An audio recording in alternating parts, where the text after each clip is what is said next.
spiego Antonio De Vincenti e Jenny Alessandro nella partita pesce proprio contro Scala.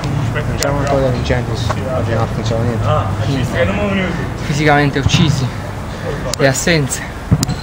Poi loro giocano da parecchi anni a pallone insieme, sono bravi. Oltre a c'è qualcosa di positivo da salvare questa sera? Niente. Proprio 0-0. Troppo fermi sulle gambe, stanchi.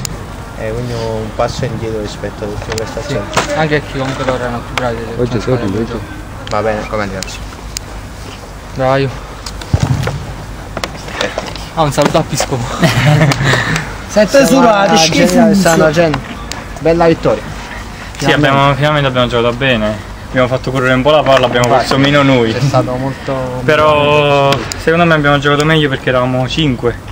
Anche se abbiamo fatto più fatica, però c'era un po' di equilibrio. Quindi. Qua vicino in campo le cose peggiorano. No, ci serviva un po' di fiato suo, quindi. Abbiamo visto un Badalà perfetto là. Sì, nonostante la forma fisica. Nonostante la forma fisica, gli unici falli fatti sono fatti da lui. Però ha giocato bene, Sono 3 punti importanti per la classifica. Sì, soprattutto perché erano loro sopra di noi, l'abbiamo superato, mi pare, con questa vittoria. Quindi bene così. Va bene, come cazzo.